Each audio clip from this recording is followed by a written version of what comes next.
शिवी जो नीचे पानी लेने के लिए आई थी, वो घर की पूरी लाइट नहीं जलाना चाहती थी क्योंकि सभी को लगता कि कौन आया है, तो वह धीरे धीरे किचन में जाती है।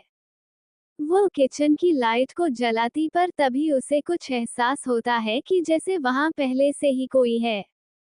उसे हल्का सा डर सा लगता है पर अगले ही पल उसे महसूस होता है जैसे उसके कोई पूछ पीछे हैं। अब उसे डर लगने लगा था। वह जोर से चिल्लाती उससे पहले ही पीछे वाला इंसान उसके मुंह पर हाथ रख उसे वही किचन की दीवार से सटा देता है और बेहद धीरे से बोलता है, शुश मैं हूँ। इतनी तेज मत चिल्लाओ, पूरा घर उठ जाएगा। शिव की आवाज शिव की मौजूदगी महसूस कर चुप हो जाती है। वही शिव चारों तरफ टटोलते हुए बोलता है, किचन का बोर्ड किधर है? ये सुन शिवी उम्म करने लगती है। ये देख शिव चिढ़ते हुए बोलता है, गूंगी हो, आवाज नहीं है क्या तुम्हारे पास? ये सुनते ही शिवी भी उसके पैर पर अपने पैर मारती है। तभी शिव को एहसास होता है कि उसने तो उसके मुंह पर हाथ रखा है। उसके मुंह पर से हाथ हटाते ही वो लंबी लंबी सांस लेने लगती है और थोड़ी गुस्से में बोलती है, बिना किसी के बारे में जाने तुम्हें राय देना बहुत पसंद है। ये सुन शिव कुछ नहीं बोलता और उसे लाइट के बारे में बोलता है, बताओ तुम्हारे घर का बोर्ड कहाँ है? नहीं तो कोई भी सामान गिरा तो पूरा घर उठकर चला आएगा। ये सुन शिवी उसकी बात फिलहाल में समझते हुए उसे बाएं तरफ इशारा करती है तो वह अपने हाथों से टटोलते हुए किचन की लाइट जलाता है। लाइट जलते ही एक गहरी सांस लेकर शिवी की तरह मुड़ता है तो शिवी उसे ही देख रही थी। शिव ने इस समय एक हाथ उसके कमर पर हाथ रखा हुआ था और शिवी को खुद को देखते देख शिव उसके थोड़े करीब आते हुए बोलता है, क्या बात है, मेरी स्मार्टनेस को देखते ही तुम अपनी नफरत भूल गई क्या? या फिर मैं तुम्हें इतना ज्यादा अट्रैक्टिव लग रहा हूँ, देखे बिना नहीं रह पा रही हो? ये कह उसके कमर पर हाथ कसते हुए अपने खुद के करीब कर लेता है।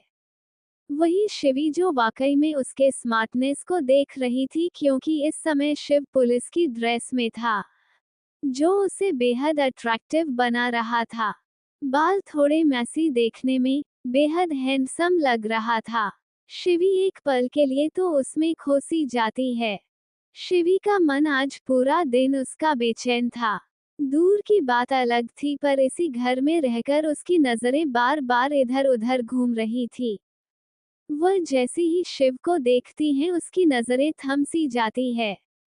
वही शिवी को ऐसे देखते देख शिव के चेहरे पर एक एडरेबल स्माइल आ जाती है और वो उसके पास झुककर धीरे से बोलता है, वैसे मौसम भी है, दस्तूर भी है, घर के सारे लोग सोए भी है, कहो तो कहीं अकेले चला जाए। ये सुनते ही शिवी जैसे अपने होश में आती है और उसके सीने पर हाथ रख उसे दूर धकेल देती है और बोलती है, अपनी यह घटिया और बदतमीजी भरी बात अपनी तक सीमित रखो। न जाने मेरे पापा और मेरी उस नासमझ भाभी में तुम्हारे प्रति कौन सा सहानुभूति जाग गया है कि तुम जैसे अनाथ को अपने घर में रख लिया। ये सुनते ही शिव के हाथों की मुट्ठियां कस जाती है। शिवी तिरछी नजरों से उसे ही देख रही थी, उसके हाथों की मुठ्ठियां कसी देख बोलती है, बुरा लग रहा है? ये बोल वह बोतल में पानी भरने लगती है और बोलती है, बुरा लगना भी चाहिए, जो खुद जहर बोलते हैं तो उन्हें दूसरों की भी जहर को सुनने की आदत होनी चाहिए। ये सुनते ही शिव अपनी आंखें बंद कर खुद को कंट्रोल करने लगता है। शायद आज शिवी की जगह कोई और होता तो वो उसका गला दबाकर वहीं मार चुका होता। उसे कभी भी बर्दाश्त नहीं था कि कोई उसे अनाथ कहे। वो अनाथ नहीं था, उसे अनाथ बनाया गया था। उसका भी एक परिवार होता और वैसे भी उसकी जिंदगी में उसकी एक बहन है जिससे उसका खून का रिश्ता है। पर आज वो सच अपनी बहन को भी अपने बारे में अचानक सच्चाई नहीं बता सकता। तभी शिव खुद को कंट्रोल कर किचन में कुछ ढूंढने लगता है और उसे कुछ नहीं मिलता। तो वह चारों तरफ सब चीज खोलकर देख रहा था। शिवी जो बोतल लेकर जाने को होती है वह रुक जाती है और शिव को ही देखने लगती है। शिव फ्रिज खोलता है पर शायद खाना वहां पर नहीं था। न जाने शिवी को क्या होता है। वह बोलती है, हमारे यहाँ नियम है, रात का खाना जितना भी बचा होता है वह सभी गाय को दे दिया जाता है, तो किचन में समय बर्बाद मत करो। ये सुन शिव उसे देख बोलता है, मुझे नहीं पता था तुम्हारे घर में मेहमानों को भूखा सुलाया जाता है। कोई बात नहीं, वैसे भी पुलिस की नौकरी एक ऐसी नौकरी होती है, कभी कभी सिचुएशन बने पर हम 2 दिन भी भूखा रह जाते हैं। ये बोल वह जाने लगता है, तभी शिवी बोलती है, हाँ ये सच है, हमारे घर में किसी को भी भूखा नहीं सोने दिया जाता है। ये बोल वह आती है और वापस बोतल प्लेटफॉर्म पर रख फ्रिज से ब्रेड निकालती है और कुछ वेजिटेबल कट कर एक निकाल वह ब्रेड ऑमलेट की वेजिटेबल से गार्निश कर बनाती है। क्योंकि रात को ज्यादा वह आवाज नहीं करना चाहती थी, ताकि सभी की नींद खराब हो। रात काफी हो चली थी। वहीं दीवार से टिक शिव शिवी को ही देखे जा रहा था। शिवी ने इस समय रेड कलर के नाइट गाउन में थी। उसके बालों का जुड़ा बनाया हुआ था, जिसकी बालों की कुछ लट उसके ऊपर आ रही थी। देखने में वह बेहद ही खूबसूरत लग रही थी। और हो भी क्यों ना, अब आदित्य अर्जुन राहुल जैसे हैंडसम भाई की बहन जो थी, या फिर यूं कहा जाए उसके माँ पापा भी कोई खूबसूरती में कम नहीं थे। वह ब्रेड ऑमलेट सैंडविच उसे बना रही थी। वही उसके बालों के आगे के लट उसके चेहरे पर आता तो वह अपने बाजू से उसे ऊपर कर वह फिर से उसे बनाने लगती है। वही शिव जो कब से देख रहा था। ना चाहते हुए भी उसके कदम शिव की तरफ बढ़ जाते हैं और देखते ही देखते हैं वो उसके बेहद करीब चला जाता है। वही शिवी जो शिव की नजरें अपने खुद पर महसूस करती है, पर नाश्ता बनाने के आड़ में वह ध्यान नहीं देती शिव उसके बेहद करीब आ चुका है। वही अचानक शिवी अपने कमर पर हाथ उसे फील होता है। वही शिव देखते ही देखते उसे पीछे से अपनी बाहों में भर लेता है और अपना चेहरा उसकी गर्दन में छुपा लेता है और उसे कसकर अपनी बाहों में भर लेता है। उसकी छुबन में ऐसा क्या था, न जाने क्यों शिवी अपनी आंखें बंद कर अपने हाथों को पकड़ उसके हाथों पर कस देती है। दोनों ही एक दूसरे के बेहद करीब मौजूद थे। वही शिव जो शिवी के मौजूदगी से पिघलने लगा था, वह ना चाहते हुए भी वह अपने होंठ शिवी के गर्दन पर फिराने लगता है। उसके ऐसा करते ही शिवी के दिल की धड़कन बढ़ जाती है, शायद वह इस मौजूदगी को बहुत पहले से ही पाना चाहती थी। प्यार तो वह अभी भी शिव से करती थी, यह उसकी आंखों में दिखता था। पर दिलों में एक दूरियां खींच गई थी, क्यों कैसे ये तो वक्त ही बताने वाला था। वही शिव उसके गर्दन को किस करते हुए धीरे धीरे वह उसके ऊपर अपनी पकड़ कसते चला जाता है और फिर झटके से वह शिवी को अपनी तरफ मोड़ लेता है। तो शिवी की आंखें बंद हो जाती है और उसकी खूबसूरती शिव को अपनी तरफ खींचने लगती है। उसके चेहरे को देख शिव उसके होठों के करीब आने लगता है। शिवी भी सब भूल बस आंखें बंद कर उसे महसूस करने लगती है। तभी शिव उसके होठों को छूता है। अचानक शिव की आंखें खुल जाती है और वह जैसे अपने उस मदहोशी से बाहर आई हो, और वह झटके से शिव के सीने पर हाथ रख उसे खुद से दूर धकेल देती है, जिससे शिव 2 कदम पीछे हो जाता है। वही शिवी उसे देखने लगती है, उसकी आंखों में आंसू भर जाता है। ये देख शिव के दिल में एक टीस सा उठती है। वह आंसू उसके गाल पर लुढ़क जाता है और वो पीछे जाते हुए अपना पानी का बोतल लेती है और वहां से दौड़कर सीढ़ियों से अपने कमरे की तरफ चली जाती है। वही शिव खुद को कंट्रोल करता है और एक गहरी सांस लेकर वह सामने देखता है, जहां पर इस समय तवा पर ब्रेड अंडा जो कि बेहद ही अच्छे से शिवी बना रही थी वह जल रहा था, क्योंकि उन दोनों के अपने कुछ मोमेंट में उनका ध्यान ही नहीं गया कि सामने तवा पर भी सैंडविच भी है। शिव उस पल को याद करता है जब वो शिवी के पास था और उसके चेहरे पर एक मुस्कान आ जाती है और उस जले हुए ब्रेड ऑमलेट को उठाकर अपने प्लेट में रख किचन में ही चेयर पर बैठ उसे खाने लगता है। पर कोई था जो ये सब कुछ देख रहा था, वो कोई और नहीं, विभा थी। उसके मन में बहुत सारे सवाल थे पर कुछ सोच वह अपने कमरे में चली जाती है। अगली सुबह राजवंश कॉर्पोरेशन में राजवंश कंपनी के बाहर एक गाड़ी रुकती है और उसमें से एक शख्स और उसके साथ एक लड़की बाहर आती है। वो शख्स उस लड़की का हाथ पकड़ अंदर आता है। वो रिसेप्शन से होते हुए सीधे लिफ्ट की तरफ जाता है। उस शख्स को देख सभी डरकर अपना चेहरा नीचे कर लेते हैं और साथ में उसके साथ लड़की को देख सबके चेहरे पर एक आश्चर्य भी था। वो इंसान जैसे जैसे उस एरिया से जाता सभी उसे देख चुपचाप अपना नजर नीचे कर काम करने लगते हैं। वहीं दूसरे फ्लोर पर लिफ्ट उतरती है और वो पूरे एरिया से होते हुए वो शख्स और लड़की एक केबिन का दरवाजा जोर से खोलता है।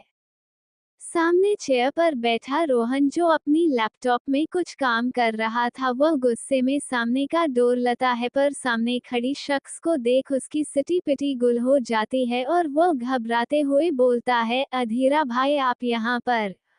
अधीरा को वहां पर देखकर रोहन आश्चर्य होता है क्योंकि यह पहली बार था जब अधीरा रोहन के केबिन में आया था। तभी उसकी नजर जानवी पर पड़ती है जो चुपचाप उसे ही देख रही थी। जानवी को देख ना जाने क्यों रोहन के हाथों की मुठ्ठियां कस जाती है। वहीं हर कोई अधीरा और उस लड़की को एक साथ देख आपस में उनके जाते ही बातचीत होने लगी थी। एक लड़की बोलती है, अरे ये उस डेविल इंसान के साथ, ये तो वही लड़की है ना जिसको कुछ देर पहले ही रोहन सर ने यहाँ से भगाया था।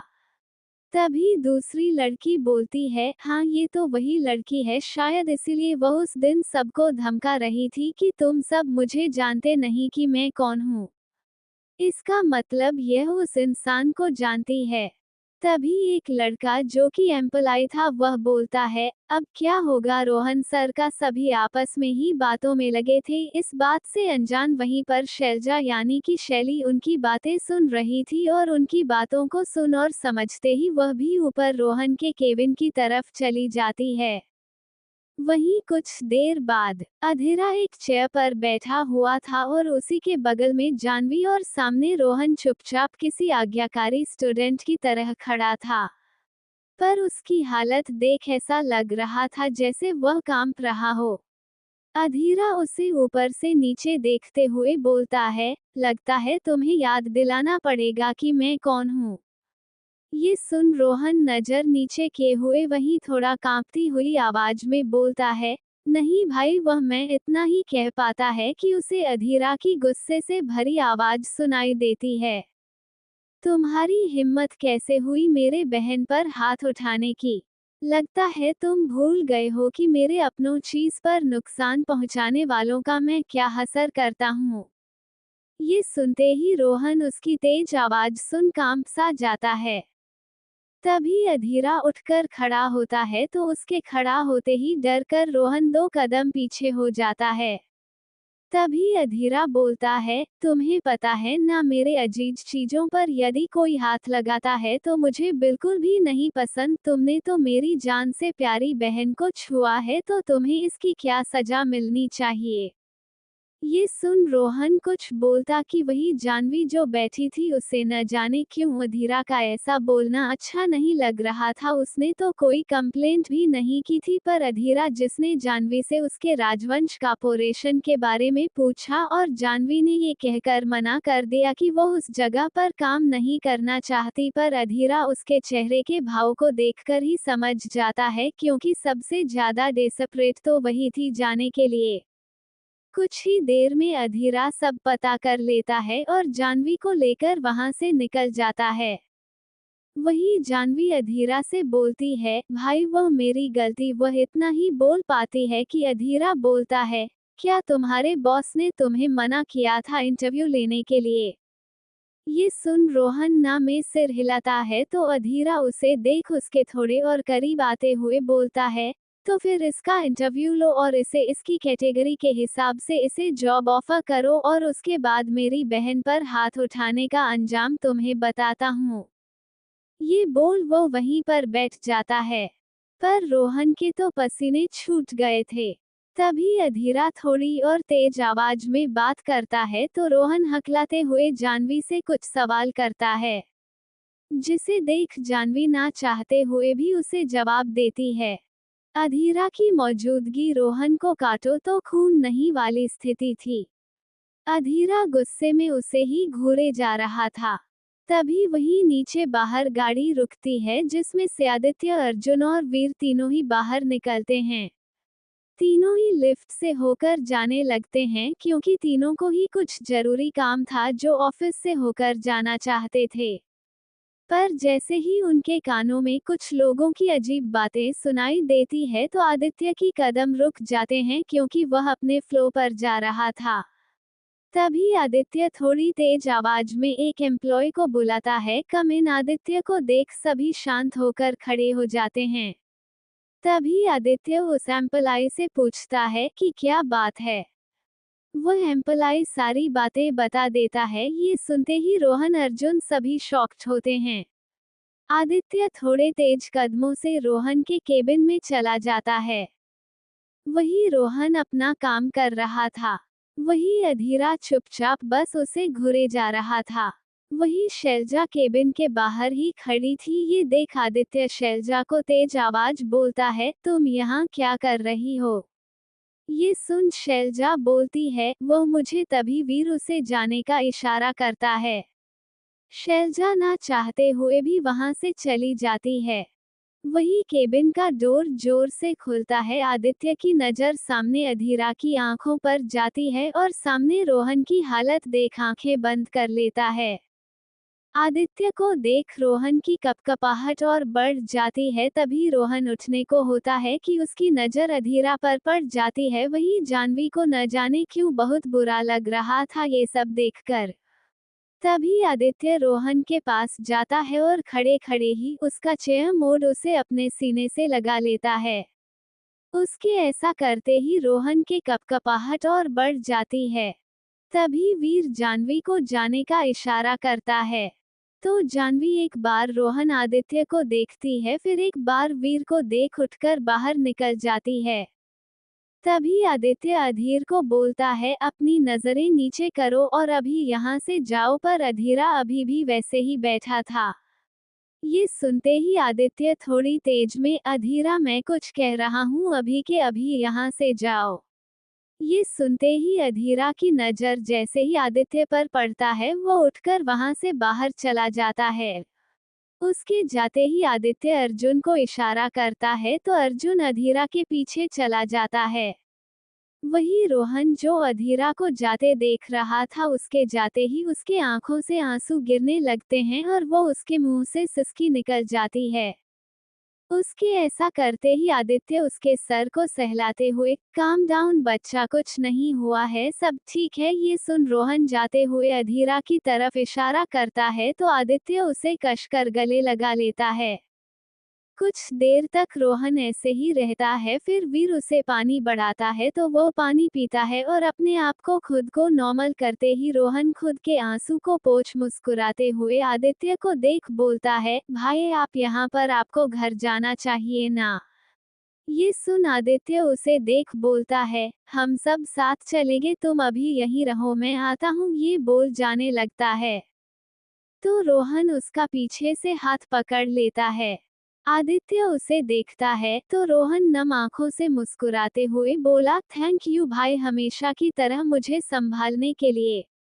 ये सुन आदित्य उसके बाल बिगाड़ते हुए, तुम बहुत ब्रेव हो, ये कह वह वहां से चला जाता है।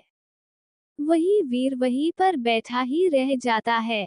आदित्य जैसे ही अपने केबिन में जाता है वहां अधीर को सोफे पर बैठा देख है और वह अपने चेयर पर बैठ गुस्से में अधीरा को घूरने लगता है।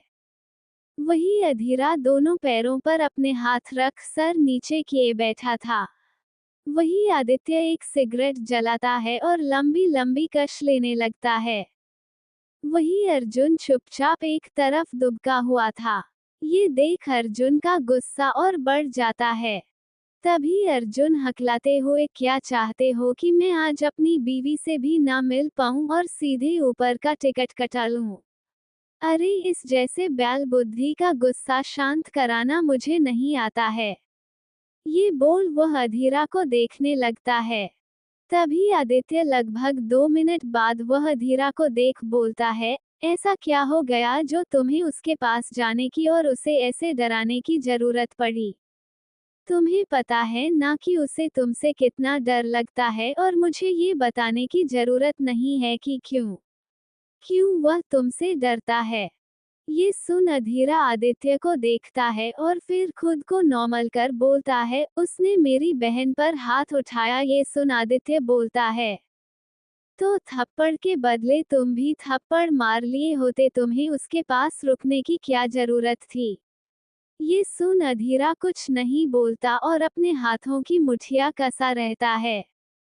उसे ऐसे करते देख आदित्य अधीरा को देख बोलता है, रोहन मेरे किसी भी भाई से कम नहीं है, मैंने उसे एक बच्चे की तरह प्यार दिया है।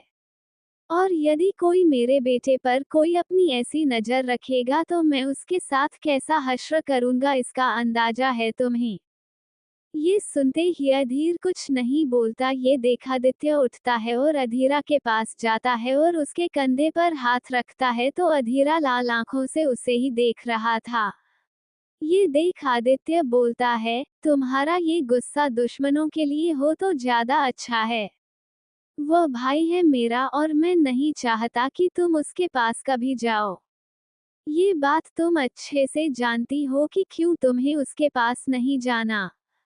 अधीरा कुछ नहीं बोलता और वह गहरी सांस लेकर हाँ में सिर हिलाता है।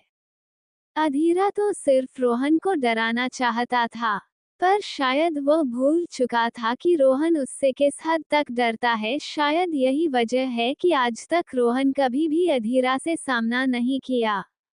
और ऐसा क्या है अधीरा रोहन के बीच, ये तो आने वाले समय में ही पता चलने वाला था। अधीरा के नॉर्मल होते ही अर्जुन जाकर उसके पास धम्म से बैठते हुए उसके कंधे पर हाथ रख बोलता है, और मेरे यार चलो हम लोग दोनों 2 पैक लगाते हैं। ये सुनते ही अधीरा उसे बस घूर कर देख सकता था। वही आदित्य नागवारी से सिर हिलाता है। वहीं दूसरी तरफ रोहन अपने कैबिन से बाहर आता है तो एक तरफ जानवी खड़ी थी। रोहन उसके पास जाकर उससे बोलता है, मिस जानवी चलिए मैं आपको आपका काम समझाता हूँ। ये बोल वह आगे बढ़ जाता है। जानवी को रोहन से ऐसी बात की उम्मीद नहीं थी। वह अपने हाथों को मसलते हुए वह पीछे चली जाती है। तभी रोहन एक डिपार्टमेंट में जाता है जहां शैलजा भी मौजूद थी। रोहन उसे देखकर बोलता है, मिस शैलजा जानवी को आप अपने अंडर में उन्हें बेसिक चीजों से शुरुआत करेंगे, क्योंकि इनको प्रैक्टिकल करना है। उम्मीद है कि आप सभी यह काम अच्छे से कर लेंगे। ये सुन शैलजा जानवी को नफरत भरी नजरों से देखते हुए हाँ में सिर हिलाती है। वही रोहन बिना जानवी को देखे चला जाता है और जानवी उसे देखते ही रह जाती है। ऐसे ही शाम हो जाती है।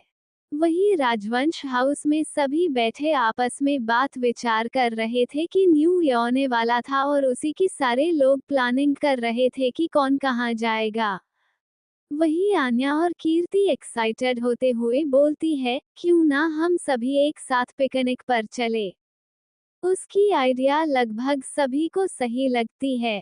पर तभी पृथ्वी बोलता है, पर तुम्हारा वह खड़ूस पति इस चीज का आदेश देगा तो ना। ये सुनते ही आन्या पृथ्वी जी को अजीब नजरों से देखते हुए बोली, पापा लगता है आप भूल गए कि आप मेरे पति के पापा लगते हैं। आपको तो बल्कि उनको ऑर्डर देना चाहिए और आप खुद उनसे डरते हैं।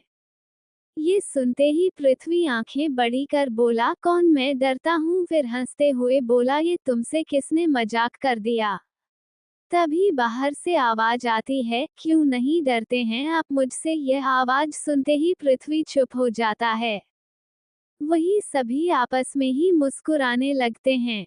आन्या सामने आदित्य को देख उसे बेहद ही खुशी से देख रही थी। उसका मन कर रहा था कि वह दौड़कर जाकर उसके गले लग जाना चाहती थी, पर वो खुद को रोके खड़ी थी। वही कीर्ति का भी कुछ यही हाल था। पर उसके उलट वही प्रिया जो कुछ सोचती समझती उससे पहले ही वो हवा में उठ जाती है। पहले तो वह समझ नहीं पाती, तभी वह देखती है अर्जुन उसे अपनी गोद में उठाया था और उसे गोल गोल घुमाते हुए बोलता है, अरे मेरी जान, मेरा बच्चा, मेरा चीकू। ये बोल उसके गाल पर किस करते हुए बोला, तुम्हें नहीं पता मैंने तुम्हें कितना मिस किया। ये कह उसे कसकर गले लगा लेता है। वही यह सब देख राघवेंद्र जी हंसते हुए बोलते हैं, बेशर्म, जरा आगे पीछे देख भी लिया करो कि कौन खड़ा है और कौन नहीं। ये सुन अर्जुन प्रिया को पकड़ते हुए बोलता है, दादू, क्या आपने अपनी मेरी प्यारी दादी के साथ कुछ ऐसा रोमांस नहीं किया था? ये सुनते ही दादी अपनी नजरें इधर उधर करने लगते हैं और वह थोड़ी सी शर्मा रही थी। ये देख सभी मुस्कुराने लगते हैं। तभी राघवेंद्र जी उसे घूर कर बोले, मेरा तो नहीं पता पर तेरा बाप जरूर। यह बोलते हुए वह चुप हो जाते हैं। उन्हें वह पल याद आता है जब वह चोरी से पृथ्वी को और उसके जन्मे बच्चे को देखने के लिए गए थे। तब उन्होंने वहां पर पृथ्वी को ऐसे ही सारिका को गोल गोल खुशी से घुमाते हुए देखा था। उसी से उन्हें अंदाजा हुआ था कि पृथ्वी सारिका से कितना प्यार करता है और उन्हें कहीं ना कहीं अपने निर्णय पर अफसोस भी होता है कि उनकी वजह से तीन तीन जिंदगियां बर्बाद हुई है। पर अब वो कुछ कर नहीं सकते थे क्योंकि विभा ने उन्हें तलाक देने से साफ मना कर दिया था और पूरी जिंदगी ऐसे ही रहने को बोला था। ये याद आते ही वह एक नज़र विभा को देखते हैं जिसका चेहरा थोड़ा मायूस था क्योंकि राघवेंद्र जी आते ही यह बात विभा को बताए थे क्योंकि विवाह भी उनकी बेटी जैसी थी और वो उसको ऐसे घुटते हुए उस इंसान को वापस आने के इंतजार में नहीं देख सकते थे जो किसी और से बेइंतहा प्यार करता था। पर विभा ने फिर भी अपने वचन पर अड़ी रही कि वो कहीं नहीं जाएगी और वो उठकर किचन में चली जाती है, जिसे पृथ्वी भी देख लेते हैं। वही आदित्य अपने रूम की तरफ जाते हुए बोलता है, मेरे लिए काफी लाओ। ये बोल चला जाता है। रोहन तो पहले ही अपने कमरे में जा चुका था। वहीं आन्या किचन में चली जाती है तो वही वीर कीर्ति को कुछ इशारा कर वहां से निकल जाता है। वही प्रिया उसके हाथ पर मारते हुए बोलती है, अब तो मुझे छोड़ो। ये सुनते ही अर्जुन उसे अपनी गोद में उठाकर बोलता है, मैं तुम्हें बिल्कुल नहीं छोड़ने वाला। ये बोल अपने कमरे की तरफ चला जाता है। ये देख राघवेंद्र जी पृथ्वी को घूरते हुए बोले, सब तुम्हारी ही परछाई पड़ी है तुम्हारे बच्चों पर। ये सुन पृथ्वी मासूम सा चेहरा बना लेता है। वही कीर्ति के कमरे में आते ही वीर जो अंदर था, वो उसे खींचकर वही दीवार से सटा देता है। ये देख कीर्ति वीर को देखते हुए बोली, क्या हुआ? पर उसके आगे वह कुछ बोल नहीं पाती क्योंकि वीर उसके होठों में अपने होंठ रख चुका था और उसे बड़ी ही शिद्दत से किस करने लगा था। न जाने कितने दिन बाद वह कीर्ति के करीब आ रहा था। उसके ऐसा करते ही कीर्ति की आंखें बंद हो जाती है और उसके हाथ भी कीर्ति के कमर पर चले जाते हैं। वही वीर उसे बेहद पैशनेटली किस कर रहा था, जैसे इतने दिन की तड़प को वह शांत कर रहा हो। किस करते हुए ही वह अपने हाथ उसके खुली कमर पर लगातार चलाए जा रहा था क्योंकि कीर्ति ने आज टॉप और लॉन्ग स्कर्ट पहना हुआ था। उसके ऐसे सहलाने पर कीर्ति को अपने अंदर एक मदहोशी छाने लगती है। उसके हाथ वीर के सीने पर अपने हाथ कसते चली जाती है और वीर की इतनी पैशनेट किस से उसकी सांस उखड़ने लगती है और वह उमम की आवाज करने लगती है। तभी वीर अपनी आंखें खोलता है, पर अभी भी उसके होंठ कीर्ति के होंठ में ही होता है। वह कीर्ति को देखता है जो सांस लेने में भी प्रॉब्लम आ रही है। ये देख अपनी होंठ दूर करता है पर उसे नहीं छोड़ता। उसके छोड़ते ही कीर्ति गहरी गहरी सांस लेने लगती है तो वीर उसे अपने सीने से लगा लेता है। वहीं दूसरी तरफ आदित्य बाथरूम में था जब आन्या उसके लिए काफी लेकर आती है। आदित्य वॉशरूम से अपने कपड़े चेंज कर बाहर आता है। आदित्य को देख आन्या उसे देखने लगती है और फिर उसे कॉफी का कप देने के लिए जाती है तो आदित्य उस तौलियों को जिससे वह अपना चेहरा पोंछ रहा था उसे एक साइड रखता है और वह आन्या के पास जाता है। आन्या कॉफी का कप मुस्कुराते हुए आगे बढ़ा देती है। ये देख आदित्य उसके हाथ से कॉफी का कप लेकर वही टेबल पर रखता है और कमर में हाथ डाल खींचकर उसको अपने सीने से लगा लेता है और उसे कसकर अपनी बाहों में भर लेता है। उसके ऐसे करते ही आन्या हल्की हल्की सी कांपने लगती है जिसे आदित्य अच्छे से महसूस कर रहा था। उसकी आंखें नम हो चली थी। वह जानता था आन्या अब अपने दर्द को अंदर तक समेटना सीख चुकी है। पर आदित्य उसे अपनी इस मौजूदगी से एहसास दिलाना चाहता था कि वह भी उसके करीब आने के लिए बिल्कुल तड़प सा रहा था। कुछ देर बाद आदित्य उससे दूर होता है और उसका चेहरा अपने एक हाथों में लिए बोलता है, मुझे भूख लगी है। ये सुनते ही आन्या आदित्य को देख बड़ी ही मासूमियत से बोली, डिनर कुछ देर में लगने वाला है, चलिए खा लीजिए। ये बोल दूर जाने को होती है कि आदित्य उसे कसकर अपनी तरफ खींच लेता है और उसे देख बोलता है, मुझे तुम्हारी भूख लगी है। ये सुन आन्या थोड़ी ना समझ में उसे देखती हैं तो आदित्य उसके आंखों में देखते हुए उसके होठों पर अपने अंगूठे को रगड़ने लगता है। उसके ऐसा करने से आन्या के शरीर में एक सिहरन सी हो जाती है और वह आदित्य को देख अपनी कांपती हुई आवाज में, वह मैं। तभी आदित्य उसके थोड़े करीब झुकते हुए बोलता है, आधा घंटा है तुम्हारे पास, जितनी जल्दी सबको डिनर कराना है कर लो, उसके बाद में 1 मिनट भी लेट नहीं। ये बोल उसे छोड़ देता है। वहीं आन्या उसके छोड़ते ही वहां से भाग जाती है। उसके सांसें एकदम तेज चल रही थी। उसके चेहरे पर एक स्माइल थी। तभी वह दौड़कर नीचे जाती है जहां लगभग सभी लोग बैठे हुए थे। तभी अचानक उसके सामने राहुल आ जाता है। ये देख वह कुछ बोलने को होती है कि राहुल उसके पैरों के पास बैठ जाता है।